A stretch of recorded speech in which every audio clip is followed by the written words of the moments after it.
영국에서 1999년도에 제작된 애니메이션으로 미국에 걸쳐서 미국의 2005년도까지 이제 상영했던, 미국과 영국에서 상영이 됐던 밥 더 빌더라는 그런 프로그램이 있었습니다.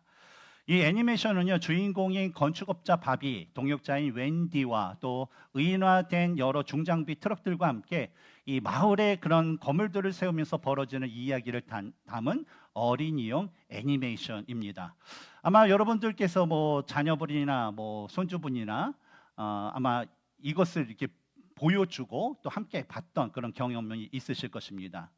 근데 이 이야기에 나오는 이 밥, 주인공 이 밥은요, 자신에게 맡겨진 건물을 짓거나 또 마을에 어떤 일이 발생되어서 그 문제에 대한 그 공사를 할 때마다 동료인 이 웬디와 중장비 트럭들을 독려하고 격려하며 또 하나됨으로 협력하여 공사를 완료하기 위해서 항상 이 일을 하기 전에 외쳤던 그런 구호가 있습니다. 어떤 구호냐면 밥이 얘기합니다.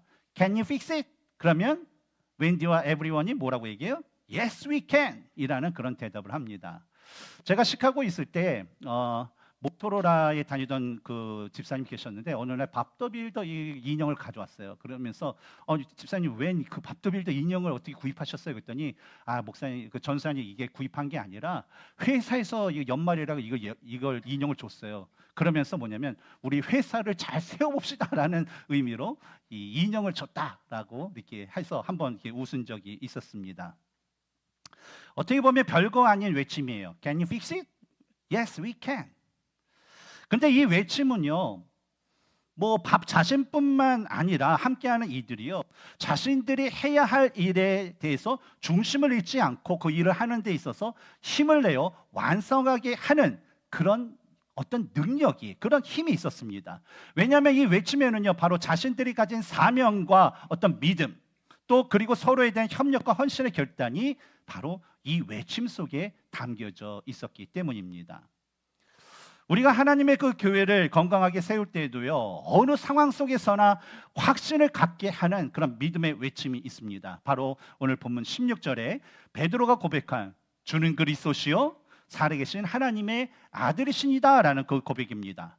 왜냐하면 예수님께서 18절에 너는 베드로라 내가 이 반석 위에 내 교회를 세우리니 음부의 권세가 이기지 못하리라 말씀하셨는데, 여기서 말하는 이 반석이라는 것은 베드로라는 이름의 뜻인 바위, 즉 또 반석을 가리키는 것으로 16절에 바로 베드로가 고백한 그런 고백의 내용을 믿는 믿음을 의미하기 때문에 그렇습니다. 그래서 우리가 지난 10년 동안 또 11년을 맞이하면서 어떻게 하면 우리 라이프 교회가 하나님의 그 교회로 세울 수 있을까? 어려움이 있죠. 자신의 스스로에도 문제도 있을 수 있고 교회적으로 문제가 있을 수 있어요. 그러면서 우리는 고민을 합니다. 하나님 진짜 우리를 통해서 하나님의 교회를 세우실 수 있습니까? 라고 그런 고민이 있을 때에 우리가 외쳐야 될 것이 있어요. 뭐냐면 우리가 주는 그리스도시요 살아계신 하나님의 아들이십니다 라고 우리가 외치게 되면 예수님께서 응답하시는 거예요. 내가 너의 그 믿음 위에 나의 교회를 세우리라 라는 것. 그러면서 우리가 그 음성을 들을 때 어때요? 주님은 우리를 통해서 교회를 세우시는구나, 우리를 통해서 주님은 역사시구나 라는 것을 우리가 확신하면서 모든 상황 가운데서 어때요? 우리에게 주신 사명을 가지고 우리는 하나님의 교회를, 또 하나님께 영광 돌릴 수 있는, 하나님이 기뻐하시는 그 교회를 우리는 세울 수 있게 되는 것입니다. 하지만 이 16절에서 베드로가 고백한 그 신앙 고백은요, 사실 그가 진정한 믿음을 가졌기 때문에 나온 그런 믿음의 고백은 아니었어요. 왜냐하면 17절에 보면 바요나 시몬아 내가 복이 있도다 이를 내게 한 이는 혈육이 아니요 왜요?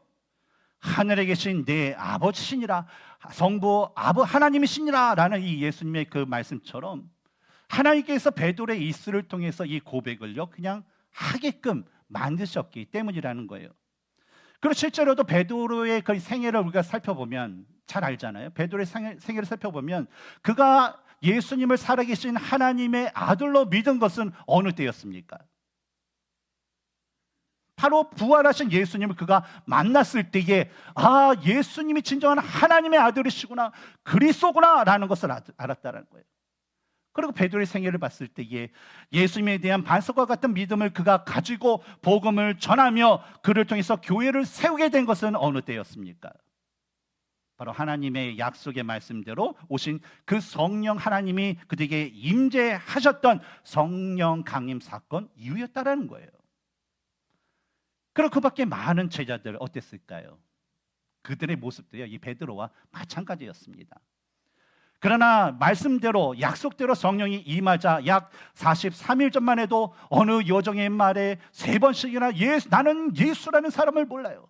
도대체 왜 나보고 자꾸만 예수를 안다라고 자꾸만 나한테 푸시하는 겁니까? 왜 강요합니까? 나는 그 예수라는 예자도 모르는 사람이에요 라고 이 거부했던 베드로가 사도행전 2장 21절에는 누구든지 주의 이름을 부른 자는 구원을 받으리라 라는 그 복음을 전하게 되었다는 겁니다. 근데 이로 인해서 어떤 역사가 일어났습니까?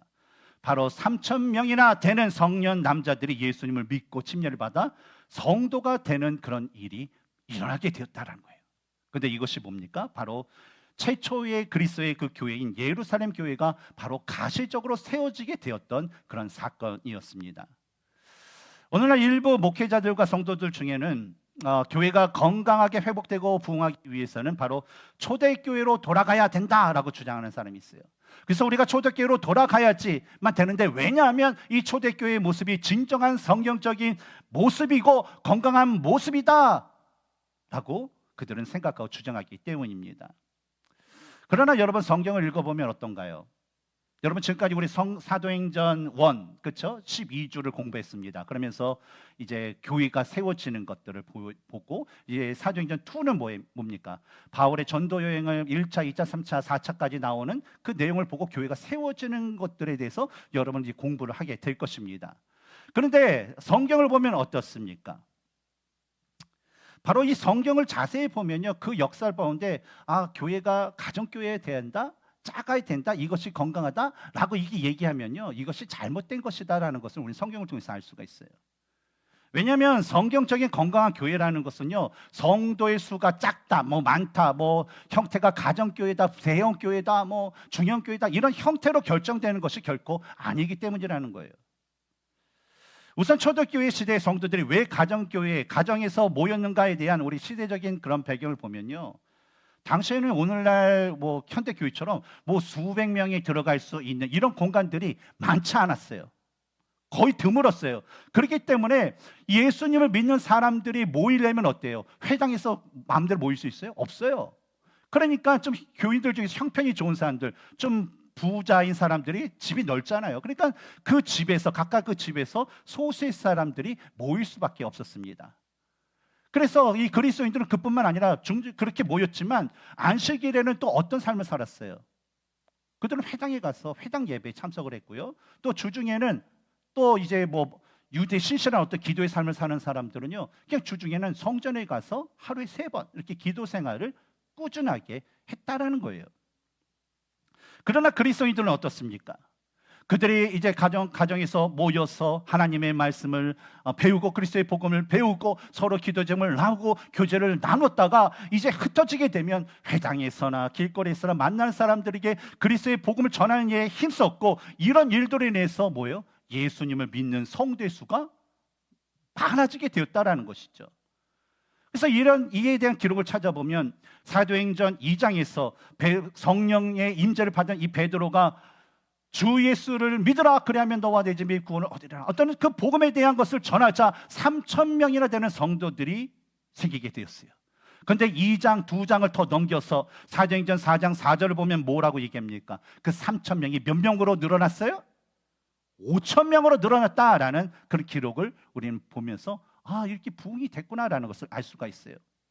근데 당시 성년 남성의 숫자만 기록했던 시대적인 배경에 따라서 그럼 성인 남성이 3,000에서 5,000명이 됐다는 거예요.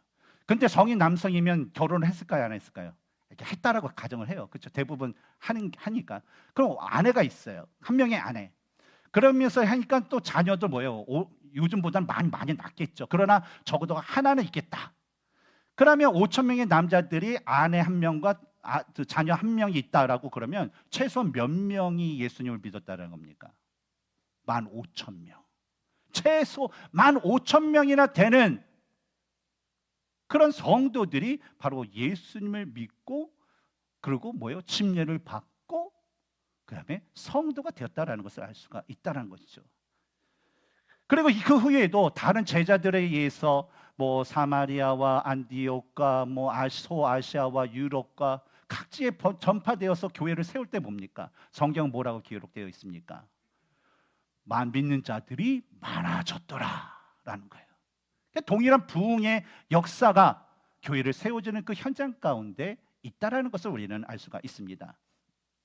따라서 교회의 어떤 형태만을 가지고 이것이 성경적인 교회야, 이것이 건강한 교회라라고 주장하는 것은요, 잘못된 것임을 우리는 알 수가 있습니다. 그렇다면 여러분, 예루살렘 교회가 건강하게 부흥될 수 있었던 근본적인 그런 이유는 무엇이었을까요? 한번 우리는 고민해 볼 필요가 있습니다. 왜 예루살렘 교회는 그렇게 건강하게 부흥할 수 있었을까? 근데 성경을 보면 두 가지의 그 이유를 우리는 찾아볼 수가 있습니다. 첫 번째는 바로 성도들이 각자 온전한 믿음을 소유했기 때문이라는 거예요. 예수님께서 교회를 세우시겠다라고 말씀하신 것의 그 기준과 근본이 되는 것은 바로 사도 베드로가 고백한 주는 그리스도시요 살아계신 하나님의 아들이심을 믿는 그 믿음이었다라는 거예요. 이전에도 제가 여러분과 함께 나눈 적이 있었는데, 성경에서 말하는 그 믿음에 우리 정통 기독교에서는 믿음엔 세 가지의 그 요소가 있다라고 이야기를 합니다. 첫 번째 믿음의 그 요소라는 것은 지식이라는 거예요. 사도 바울이 로마서 10장 14절에서 듣지도 못한 일을 어찌 믿으리요? 라고 말씀하셨습니다. 우리가 지난주에 복음이 전달되는 모든 과정을 우리가 논리적으로 성경적으로 봤을 때에 어떤 게 맨 처음에 중요하다고 그랬어요? 부름을 받은 사람이 중요하다고 했습니다. 왜요? 그 사람이 말씀을 선포하기 때문에. 근데 이 말씀을 이제 선포하는 것, 그 선포가 되게 되면 뭐가 되는 거예요? 그때서부터 성령의 역사가 일어나는 거예요.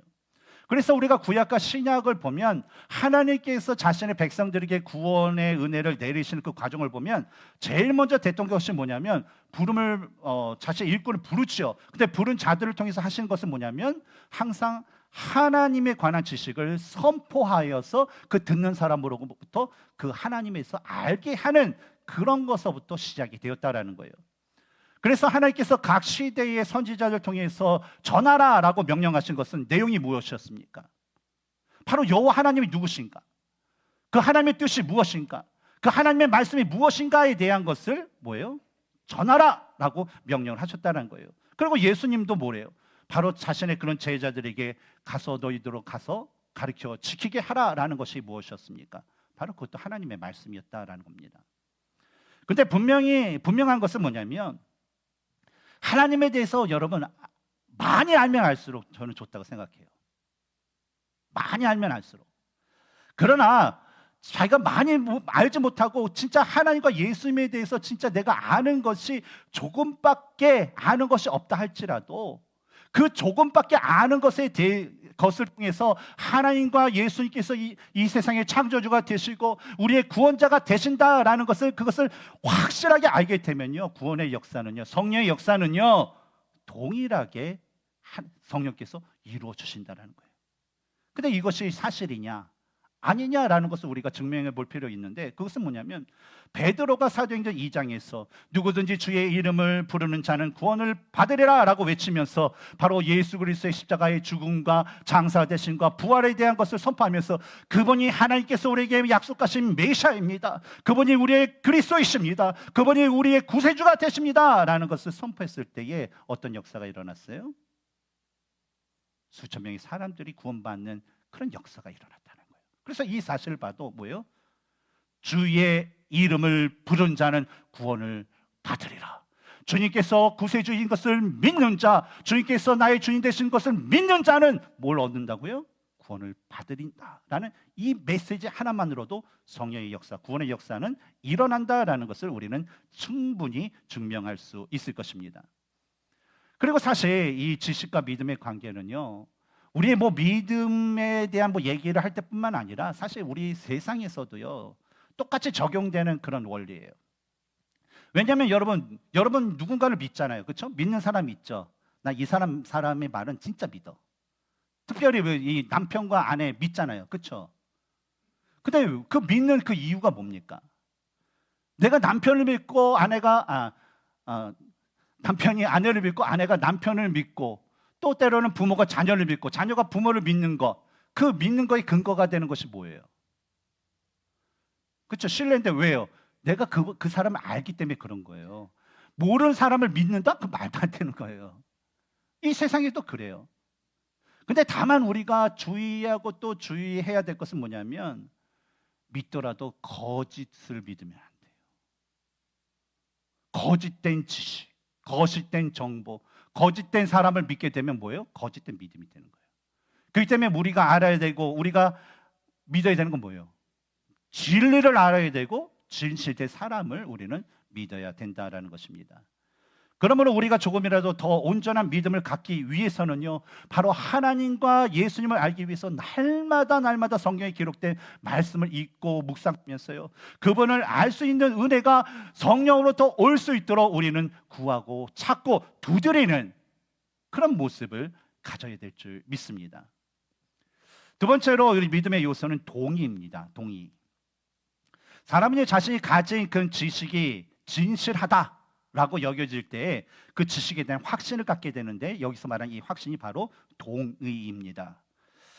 여러분, 믿음에도 하나님에 관해 아는 것도 중요하지만 하나님에 관하여 알려주는 성경에 기록된 모든 말씀이 바로 하나님의 말씀임을 확신하는 것이 너무나도 중요합니다. 왜냐하면 여러분, 하나님을 하나님으로 증명할 수 있는 것은요, 어떤 불완전하고 유한한 이 세상의 어떤 학문과 이론과 지식이 아니에요. 하나님을 하나님으로 인정할 수 있고 증명할 수 있는 것은 뭐냐면 바로 영원하고 완전하신 하나님의 말씀만을 가지고 하나님이 하나님 되심을 증명할 수 있고 예수님을 예수님으로 증명할 수 있기 때문에 바로 이 성경에 기록된 모든 말씀이 하나님의 말씀이다라는 것을 믿는 것이 너무나도 중요하다라는 겁니다. 베드로서 1장 21절을 보면 예언, 여기서 말하는 예언이란 구약 성경을 얘기하죠. 예언은 언제든지 사람의 뜻으로 낸 것이 아니요 오직 성령의 감동하심을 받은 사람들이 하나님께 받아 말한 것임이라 라고 말씀하십니다. 그리고 디모데후서 3장 16절에는 모든 성경은 하나님의 감동으로 기록된 것이다 라고 말씀도 하지요.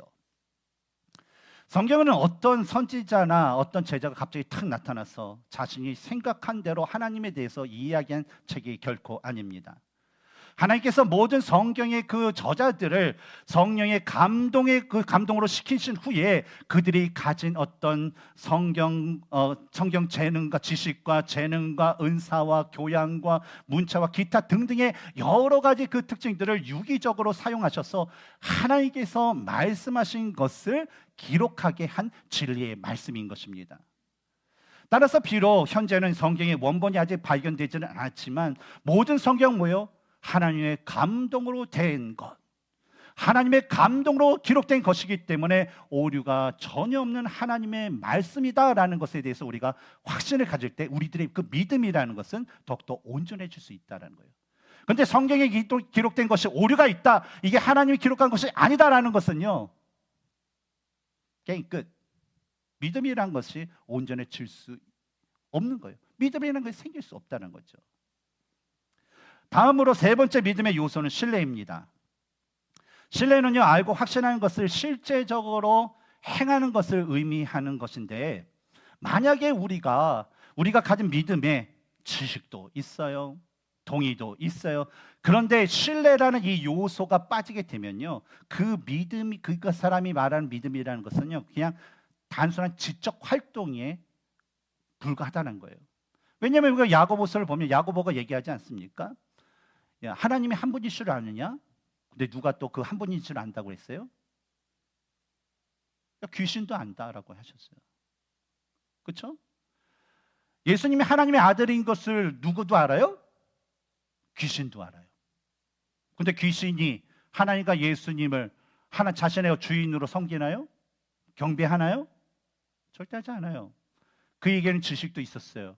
동의도 있었어요. 그러나 자신의 주인으로 확신이 없었기 때문에 섬기지 않는다는 거예요. 그러니까 우리들의 마음, 우리가 가진 믿음에 이 신뢰라는 요소가 빠질 때는 그 귀신과 별과 다를 것이 없는 믿음을 가진 것이다라는 거죠. 성경에 보면 하나님과 예수님을 신뢰한다라는 것은요, 그분만이 나의 구세주가 되시고 그분만이 나의 삶의 주관자가 되심을 확신하기 때문에 그분께 완전히 나의 모든 것을 다 위탁하는 것을 의미합니다. 이 위탁하는 것은 뭐냐면, 한번 이렇게 해보면 좋겠는데, 만약에 제가 어떤 분이 두 분이 이렇게 오셨다고 그래. 구경희 집사님하고 정산증 집사님 딱 오시는데, 제가 두 분을 신뢰함으로 위탁합니다 하고 제가 딱 쓰러지면 예, 진짜 이게 좀 딱 이렇게 받쳐주는 그런 게 있잖아요. 근데 그 위탁한다는 건 뭐냐면, 내가 아무런 걱정과, 왜냐하면 이분이 나의 하나님이 나를 지켜주시고 나의 하나님이 나를 인도해 주실 거라는 확신을 가지고 완전히 기대하는 거예요. 이것은 뭐냐면, 마치 암벽 등반하는 등산가가 그 피톤 하나, 그 있잖아요, 그 찐 같은 거, 그거 벽에 박아서 로프를 걸어서 자기 몸을 어디요?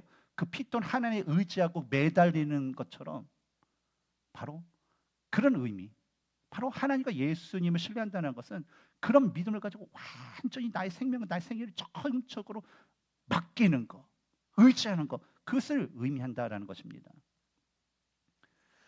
근데 이런 믿음의 세 가지 요소인 지식, 동의, 신뢰가 온전히 균형을 이루어 나타낼 때에 성경에서 이러한 믿음을 가지고요, 뭐라고 얘기하냐면 온전한 믿음이다라고 얘기해요.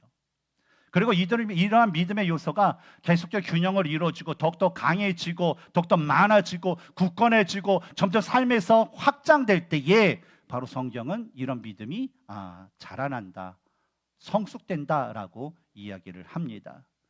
따라서 이러한 믿음을 소유한 자의 입에서는요, 어떤 말들이 나올까요? 우리 군대에 가면 남자들 같은 경우 어떻습니까?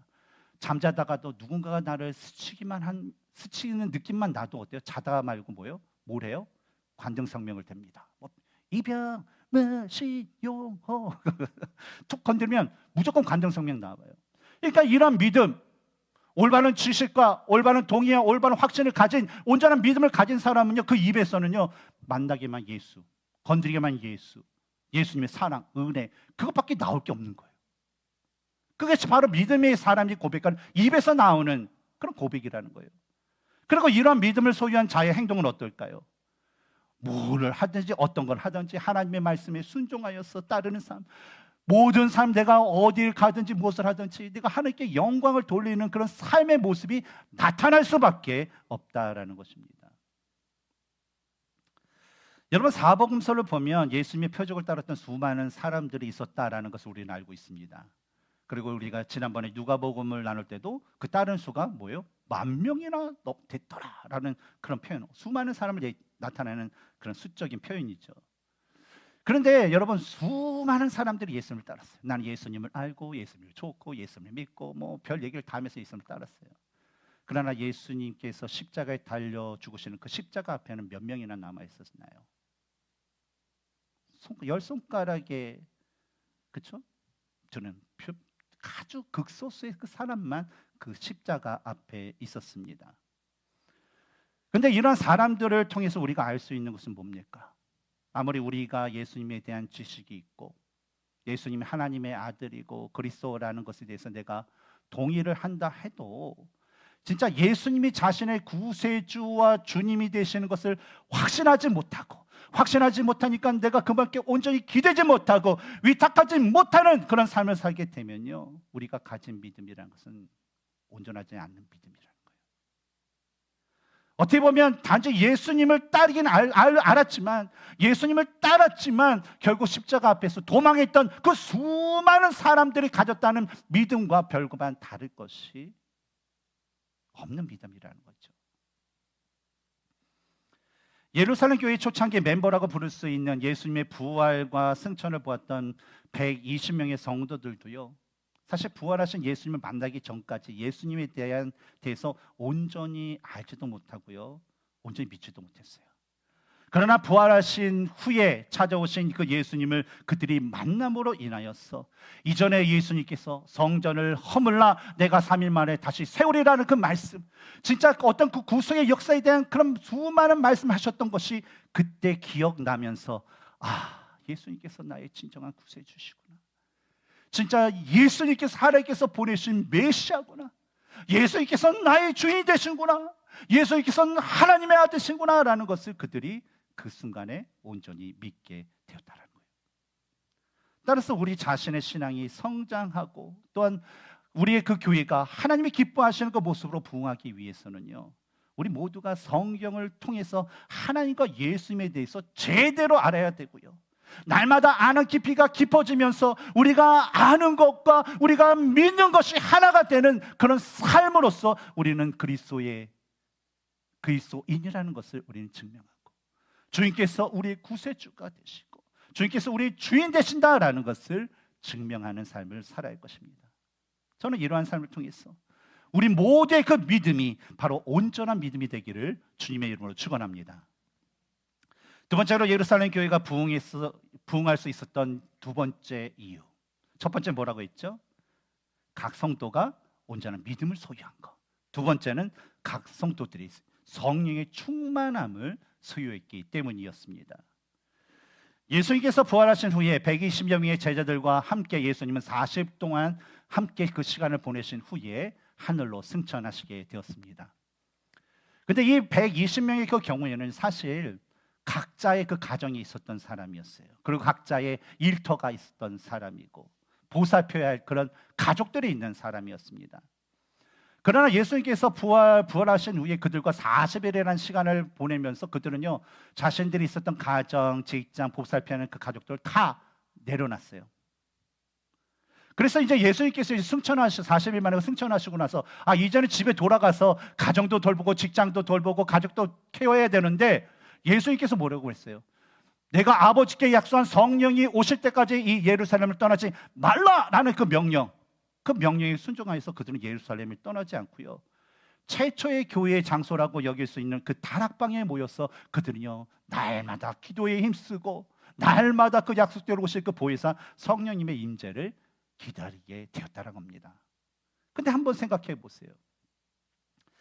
이들이 자신이 속한 가정이 있고 직장이 있고 또한 보살펴 그 가족이 있는데도 그들이 왜 이렇게 하나님의 말씀에 순종하여서 거의 50일이라는 그 시간을 그들은 그 모든 것을 다 팽개쳐 놓고 다 내려놓고 예수님의 말씀에 순종하게 되었을까요?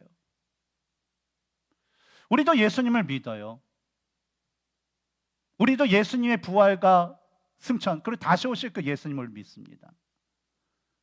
그러나 우리의 섬김, 우리의 모습은 과연 예수님의 말씀에 전적으로 순종하고 행하고 있나요? 행하고 있다면 할렐루야. 만약에 행하지 못한다면 왜 그럴까요? 오늘 예루살렘 교회 성도들이 보여주는 그 모습에는 그 중요한 그런 키포인트가 있습니다. 그들이 40일 동안 예수님과 함께 있었어요. 뭐 예수님이 부활하셨으니까 당연히 있어야 되겠죠. 근데 승천하셨는데도 있어야 된다고 그러니까 있게 된 이유, 그것은요 바로 그들이 예수님에 대한 온전한 믿음을 가지고 있었기 때문이라는 거예요. 예수님께서 나의 구세주가 되신다는 믿음, 주인이 되는 믿음이 있기 때문에 무엇보다도 예수님이 중요했어요. 무엇보다도 예수님의 말씀을 최우선으로 여기기 때문에 그들은요, 비록 가정이 있고 직장이 있고 챙겨야 식구들이 있었지만 뭐예요? 예수님의 말씀에 순종하면서 그 예루살렘을 떠나지 않을 수 있었다는 겁니다. 그리고 예수님께서 승천하신 지 열흘이 지나 오순절 날에 성령이 다락방에 모인 120여 명에 임재하여서 그들에게 복음을 전할 능력을 주심으로 예루살렘 교회는요 본격적으로 부흥의 역사를 맞이하게 되었습니다. 당시 예루살렘의 그 교회는 오늘날의 그 교회와 비교해 볼 때요 너무나도 열악한 존재였어요. 좋은 건물 없어요. 좋은 시설 없어요. 좋은 프로그램 없어요. 좋은 음식 없어요. 체계적인 조직 없어요. 다 없어요. 근데 딱 하나만 있어요. 아주 강력하게 되게 많은 게 있어요. 뭐가 있었냐면 유대인들의 박해가 가득했어요. 그러나 그들이 가진 믿음 위에 성령의 침례, 즉 성령의 임재가 내려지자 그들이 복음을 기쁘고 담대하게 전할 수 있었고, 그들이 전하는 그리스도의 복음을 듣고 수많은 사람들이 자신의 죄를 회개하고 예수님을 믿는 믿음을 통해서 하나님께 돌아오는 놀라운 부흥의 역사가 일어나게 되었습니다. 이때의 부흥은요 단순히 내가 어떤 사람의 말이 논리적이고 어떤 사람의 말이 진짜 감명적이어서 하는 어떤 감정적인 믿음을 고백하는 사람들의 모임을 가리킨 것이 아니에요. 성령께서 그들의 마음에 충만한 은혜로 가득 채워주심으로 인해서 그들은요 날마다 성경을 배우고 예수 그리스도를 알기 위해서 모였어요.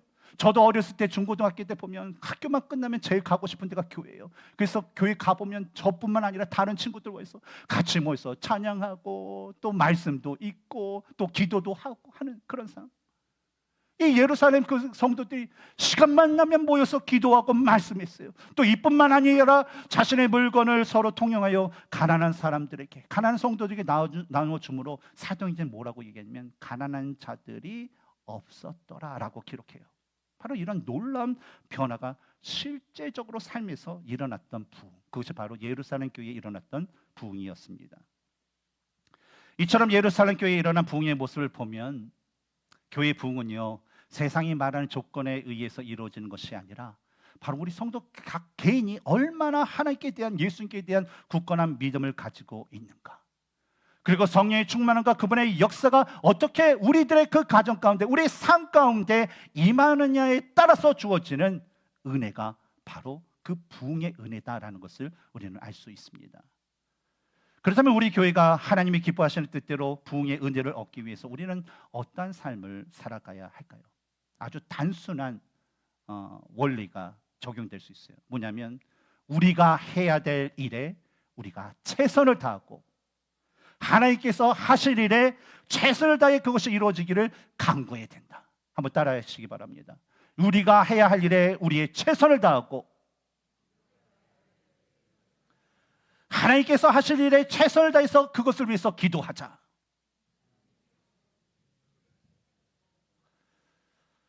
하나님께 주신 부흥의 역사는요 우리 각 사람이 가져야 할 믿음에서부터 시작이 됩니다.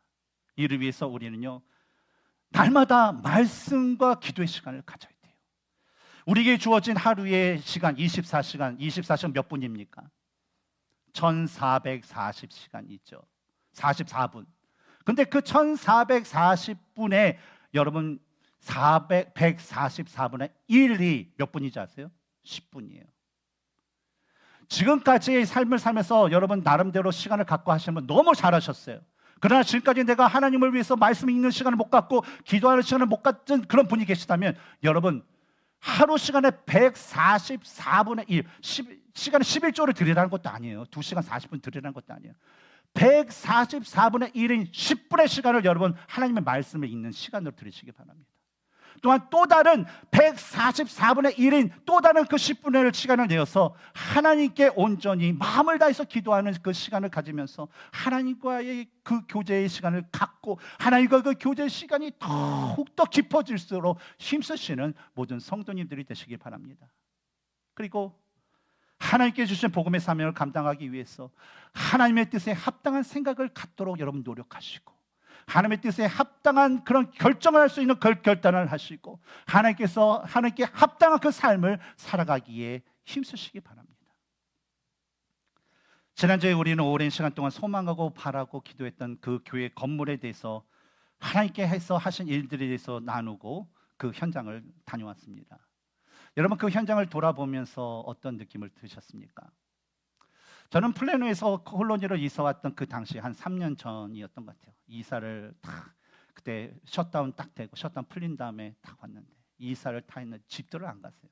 제발 가세요. 그랬더니 여기가 내 안방 같습니다 라고 하면서 좋아했던 우리 성도님들의 표정을 기억합니다. 그러면서 이 홀에 모였던 모든 그 성도님들이 한결같이 얘기한 게 뭐냐면 목사님 이 옆에 것보다 하나님께서 우리에게 주실 줄 믿습니다. 우리 그것을 위해서 기도해야 됩니다 라는 그런 고백을 했던 것이 기억이 납니다. 저는 지금까지 하나님께서 우리 교회와 성도님들 가운데 행하신 일과 또 지난주에 저 현장을 보면서 하나님께서 우리 라이프교회와 우리 성도님들을 너무나도 사랑하신다라는 것을 확신할 수 있었습니다. 특히 때때로 부르닥친 여러 가지 어려움이 있었지만 그럼에도 불구하고 진짜 하나님을 기쁘시게 하기 위해서 우리 공동체가 2025년을 준비하면서 2025년 때는 우리가 영적으로 성장합시다. 또 영혼 구원을 위해서 우리가 힘씁시다라고 우리가 더욱더 집중하면서 하나님의 그 도우심을 구하는 그 사역을 하기로 결정을 하자. 하나님께서는 이러한 사역을 이루고 더 확장할 수 있도록 더 좋은 환경과 감당할 수 있는 길을 열어주셨다라는 것을 저는 확신할 수 있었습니다. 왜냐하면 우리가 지금까지 기도했던 것은요, 뭐 우리가 건물이 커지면, 뭐 성도가 많아지면 하는 어떤 그 세상의 그 자랑을 위한 그런 기도가 아니었어요. 우리가 지금까지 했던 그 기도는요, 바로 우리가 할 수 있는 최선을 통해서 조금이라도 하나님을 더욱더 기쁘시게 하는 그 사역 가운데 있기를 원합니다. 하나님, 우리가 조금이라도 하나님께서 주신 복음의 삶을 더 감당하기를 원합니다. 그런 환경과 그런 여건과 그런 사람들을 보내주시옵소서. 그래서 우리가 하나님 앞에 영광을 돌리길 원합니다라는 바로 소망의 기도였기 때문입니다. 이제는 하나님께서 보여주신 것들에 대한 우리들의 반응이 중요하다라고 저는 생각합니다. 하나님께서 보여주신 것이 하나님께서 주신 것임을 우리가 알고 그것에 동의하고 확신할 수 있느냐가 이제는 중요하다라는 겁니다. 만약 저와 동일한 하나님의 역사가 우리 교회 가운데 있음을 알고 그것에 동의하고 그것을 확신할 수 있다면요, 이제는 하나님께서 예비하신 그 땅을 차지하기 위해서 우리는 마음을 하나로 모으고 우리는 기도하면서 우리가 해야 될 일에 최선을 다하고 우리가 감당할 일에 최선을 다하면서 적극적으로 헌신하고 동참하는 우리 모두가 되어야 될 줄 믿습니다. 예루살렘 교회가 예수님의 말씀에 믿음으로 순종하면서 자신들이 해야 하고 감당할 일에 힘쓰고 기도할 때에 성령의 역사가 그들에게 주어짐으로 부흥의 은혜가 그들로 하여금 경험되어지게 성령께서는 역사를 하셨습니다. 마찬가지로 하나님께서 행하시고 보여주신 일을 우리가 믿음으로 바라보고 하나님의 역사 가운데 우리에게 맡겨진 일에 우리가 최선을 다하며 주님 앞에 기도하며 나갈 때에 성령께서는 동일한 부흥의 역사를 우리 교회 가운데, 우리 성도들 가운데 베풀어 줄 줄 확신합니다. 이런 부흥의 역사가 올해 2025년도에 우리 공동체 가운데 차고 넘치기를 주님의 이름으로 축원합니다. 함께 기도하겠습니다.